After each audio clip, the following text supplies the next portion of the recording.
سب اس کے تابع ہوتے ہیں. توجہ رکھنا. بات چل پڑی. میں ایک نکتہ عرض کرتا ہوں, میں کبھی سمجھانے کے لیے کہتا ہوں, اگر تم نے ایمان اور مسائل کو دیکھ لو, ایمان و مسائل کو دیکھ لو, ایک بندے کا عقیدہ ہے, ایک بندے کے عمل ہے, عقیدے عمل میں کیا فرق ہے میں سمجھانے کے لیے کہتا ہوں. تم اگر دیکھو عقیدے کا تعلق انسان کے دل سے ہے, عمل کا تعلق انسان کے وجود سے ہے. خدا نے یوں کیوں رکھا ہے عقیدے کو خدا نے دل سے جوڑا, عمل کو بدن سے جوڑا. ارے اس کی وجہ یہ ہے, اس کی وجہ یہ ہے. میں ایک مثال دوں گا, اگر زیادہ تشبیہات دوں گا تو میرا عنوان بدل جائے گا. میں صرف ایک تشبیہ دیتا ہوں. دیکھو دل اور جسم میں کیا فرق ہے. اگر جسم کے بعد اعضاء کٹ جائے تو بندہ زندہ رہتا ہے, لیکن دل تھوڑا سا بھی کٹ جائے بندہ زندہ نہیں رہ سکتا. پتہ چلا اگر دینی اعمال میں سے بعض اعمال چھوڑ دے تو بندہ مومن رہتا ہے, عقائد میں سے ایک عقیدہ بھی چھوڑ دے تو بندہ مومن نہیں رہتا.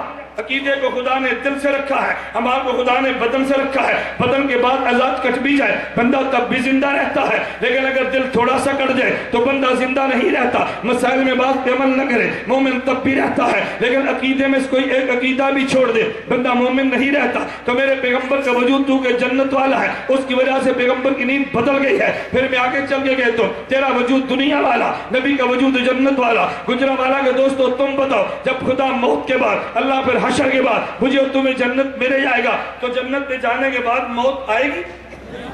توجہ رکھنا. جنت میں جانے کے بعد موت آئے گی؟ تو نے کہا کہ نہیں آنی. کیوں نہیں آنی؟ اس لیے خدا نے جنت میں موت کو رکھا ہی نہیں ہے. تو میرے پیغمبر کا وجود تو جنت والا ہے, میرے پیغمبر کی ذات تو جنت والی ہے. تب تو جنت کے ماحول میں گیا, تجھ پہ جنت کے ماحول کا اثر یہ ہوگا کہ تجھ پہ موت نہیں آنی. پیغمبر جنت والی ذات دنیا میں آئی ہے تو چاہیے تو یہ تھا کہ جب پیغمبر کا وجود جنت والا ہے اس وجود پہ کبھی موت نہ آتی, لیکن موت آنی ہے چونکہ دنیا میں خدا کا وعدہ ہے انک میت, یہاں پہ موت آنی ہے. خدا کا وعدہ ہے کل نفس ذائقۃ الموت, یہاں پہ موت آنی ہے. میرے خدا کا وعدہ ہے, میرے خدا کا وعدہ کل من علیہا فان, یہاں پہ تو موت آنی ہے. وما محمد الا رسول, میں ساری آیتیں جو تو نے سنانی ہے میں خود سنا دوں گا, لیکن تو یہاں تو موت آنی ہے. اس کی وجہ دنیا میں رہتے ہیں, لیکن ذرا دونوں کو ملا کر دیکھ لا. میرے پیغمبر کا وجود جنت والا, اس کا تقاضا یہ تھا کہ موت نہ آتی, لیکن تو دنیا کے ماحول میں آئے. اس کا تقاضا یہ پیغمبر پہ موت آ جائے. میرے خدا نے دونوں کو کیسے جمع کیا ہے اس کو اگر سمجھا ہے, قاسم العلوم والخیرات مولانا قاسم نانوتوی سمجھتے ہیں.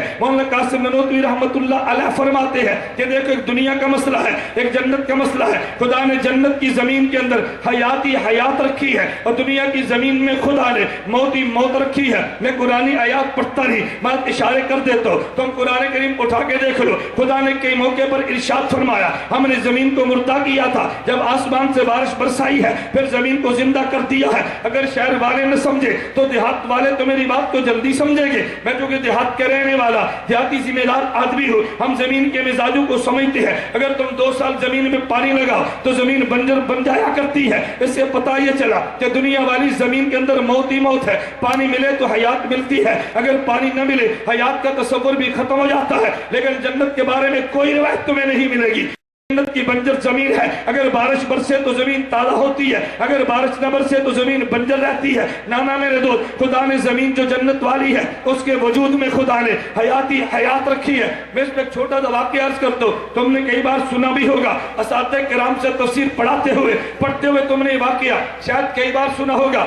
حضرت موسیٰ علیہ السلام کے دور میں فرعون بھی ہے, موسیٰ علیہ السلام بھی ہے. موسیٰ علیہ السلام آگے چل دیے, فرعون اپنے گھوڑوں کے ساتھ پیچھے آیا, لشکر کے ساتھ آیا. موسیٰ علیہ السلام چلے ہیں. میں لمبا واقعہ عرض نہیں کرتا, لیکن آپ نے سنا ہوگا کہ اس دور میں جو سامری ایک بے ایمان انسان تھا, اس نے ایک چھوٹا سا بچڑا سونے کا بنایا, اور وہ سونے کا بچڑا جو بنایا اس کے منہ میں مٹی ڈالی, جس کی وجہ سے بولنا شروع کر دیا. وہ مٹی کون سی دی جو سامری نے منہ میں ڈالی ہے اور بچڑے نے بولنا شروع کر دیا. مفسرین کہتے ہیں یہ مٹی وہ تھی کہ جبریل امین جس گھوڑے پر آئے, آگے گھوڑے کو لے کے چلے ہیں, بنی اسرائیل کے گھوڑے ان کے پیچھے چلے ہیں. وہ جہاں پہ گھوڑا پاؤں رکھتا, اپنا پنجہ رکھتا, اپنے پاؤں کو رکھتا, اپنے سم کو رکھتا, وہاں زمین میں ہریالی اگ جاتی. وہ دنیا والا گھوڑا تو تھا نہیں, وہ چونکہ جنت والا تھا, جب جنت والا قدم رکھتا ہے ہریالی آ جاتی ہے. اس نے سمجھا کہ جنت والی چونکہ اس کو اثرات آئے ہیں, اس میں حیات ہوگی. اس مٹی کو اٹھا کے اس نے بچھڑے کے منہ میں ڈالا تو بچھڑے میں حیات آ گئی. اس نے بولنا شروع کر دیا. پتا چلا کہ جنت کی زمین میں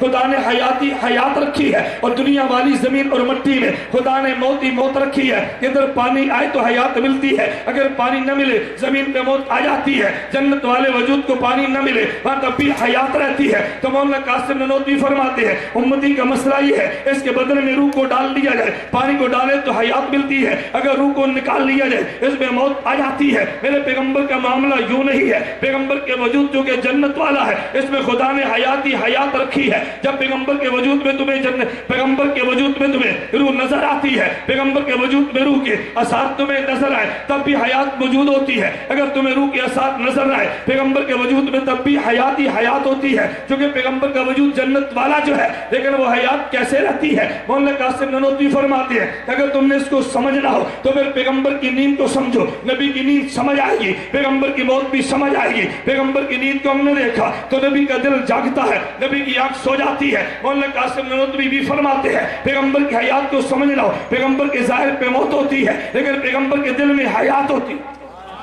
پیغمبر کے دل میں حیات ہوتی ہے. توجہ ایک واقعہ پیش کریں گے. میں صحیح بخاری کی روایت پڑھتا ہوں, جو روایت پڑھ کے تجھے بندہ عقیدہ حیات سے دور کرے گا. صحیح بخاری میں روایت موجود ہے, نبی کریم صلی اللہ علیہ وسلم دنیا سے چلے گئے. پیغمبر سے دنیا کے جانے کے بعد اصحاب پیغمبر جمع ہیں. احمد صاحب کہنے لگے نبی پاک صلی اللہ علیہ وسلم وفات پا گئے ہیں. لیکن عمر بن خطاب رضی اللہ عنہ وہ فرمانے لگے نانا میرے نبی نے وفات نہیں پائی, حضور زندہ ہے. اگر کسی نے کہا حضور وفات پا گئے ہیں ابھی نبی اٹھیں گے, ہاتھوں پاؤں کو کاٹ ڈالیں گے. میرے دوستو تم بتاؤ اتنی موٹی سی بات حضرت عمر بن خطاب رضی اللہ تعالیٰ عنہ علیہ باللہ معاذ اللہ کیا سمجھ نہیں آ رہی. حضرت عمر فرماتے ہیں نانا یہ نہ کہنا نبی وفات پا گئے ہیں. صحابہ کہتے ہیں وفات پا گئے ہیں. تم کہو گے یار یہ موٹا سا مسئلہ, یہ بھی کوئی اختلاف کرنے والا تھا. لیکن نانا اگر تم نے اس مسئلے کو سمجھنا ہو, رئیس المناظرین حجت اللہ فی العصر مولانا محمد امین اکاڑوی نفر اللہ مرتدو فرمایا کرتے تھے پھر نبی کی نیند کو دیکھ لے تجھے مسئلہ سمجھ آ جائے گا. اگر تم نے صحابہ کے اختلاف سمجھنا ہے تو پھر فرشتوں کے اختلاف سمجھ لو, تمہیں مسئلہ سمجھ آ جائے گا.